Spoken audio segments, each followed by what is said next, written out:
കോഴിക്കോട് പുതിയങ്ങാടിയിൽ 2 കോടി രൂപയുടെ മയക്കുമരുന്ന് പിടികൂടിയ കേസിൽ ഒരു പ്രതി കൂടി അറസ്റ്റിലായി. ആലപ്പുഴ പുന്നപ്ര സ്വദേശി ജുമിയെയാണ് ബംഗളൂരുവിൽ നിന്നും പോലീസ് അറസ്റ്റ് ചെയ്ത്. ബംഗളൂരുവിൽ നിന്നും മയക്കുമരുന്ന് കോഴിക്കോട്ടേക്ക് കടത്തിയത് യുവതിയെന്ന് പോലീസ്. രാഹുൽ KV നൽകും വിവരങ്ങൾ. രാഹുൽ, ഈ സംഭവവുമായി ബന്ധപ്പെട്ട് പിടിയിലായ ഒരു സ്ത്രീയുണ്ട്. ഇപ്പോൾ പിടിയിലായിരിക്കുന്ന ആളിന് ഈ സംഭവത്തിൽ എന്താണ് പങ്ക്? കൂടുതൽ കണ്ണികൾ വലയിലാകുമോ?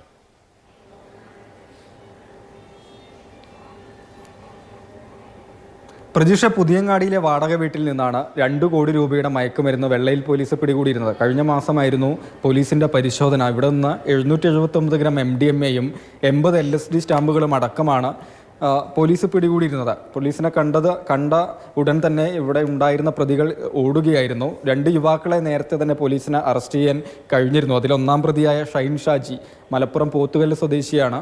യുവാവിനെ ബംഗളൂരുവിൽ വെച്ചാണ് പോലീസ് പിടികൂടിയത്. അതിന് തൊട്ടു പിന്നാലെ ആൽബിൻ സെബാസ്റ്റ്യൻ എന്ന യുവാവിനെ കൂടി പോലീസ് അറസ്റ്റ് ചെയ്തു. 3-ാമത്തെ പ്രതിയാണ് ഇപ്പോൾ പിടികൂടിയിട്ടുള്ളത്. ബംഗളൂരുവിൽ വെച്ച് തന്നെയാണ് അറസ്റ്റ്. ആലപ്പുഴ പുന്നപ്ര സ്വദേശിയായ 24-കാരിയാണ് പ്രതി. ബംഗളൂരുവിൽ നിന്ന് കോഴിക്കോട്ടേക്ക്, അതായത് ഈ 2 കോടിയുടെ മയക്കുമരുന്നും കടത്തിക്കൊണ്ടുവന്നത് ജുമിയാണ് എന്നാണ് പോലീസ് നൽകുന്ന വിവരം.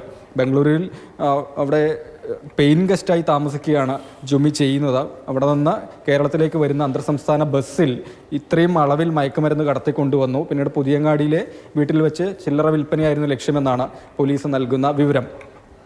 ഇതാദ്യമായാണ് യുവതിയായ ജുമി മയക്കുമരുന്ന് കേസിൽ അറസ്റ്റിലാകുന്നത്. പക്ഷേ ഇതിനു മുൻപും നിരവധി തവണ ഈ വിധത്തിൽ ബംഗളൂരുവിൽ നിന്ന് മയക്കുമരുന്ന് കേരളത്തിലേക്ക് കൊണ്ടുവന്നിട്ടുണ്ടോ എന്ന് തന്നെയാണ് പോലീസിന് ലഭിച്ചിട്ടുള്ള വിവരം. കേസിൽ കൂടുതൽ പ്രതികൾ ഉൾപ്പെട്ടിട്ടുണ്ട്. അവരുടെ അറസ്റ്റ് ഉണ്ടാകും എന്നാണ് വെള്ളയിൽ പോലീസ് പറയുന്നത്. കഴിഞ്ഞ മാസം പുതിയങ്ങാടിയിൽ നടന്ന റെയ്ഡിലാണ് ഇത്രയും അളവിൽ മയക്കുമരുന്ന് പിടികൂടിയിരുന്നത്. ഇതിൽ 3-ാം പ്രതിയാണ് ഇപ്പോൾ അറസ്റ്റിലായ പുന്നപ്ര സ്വദേശിയായ 24-കാരി ജുമി.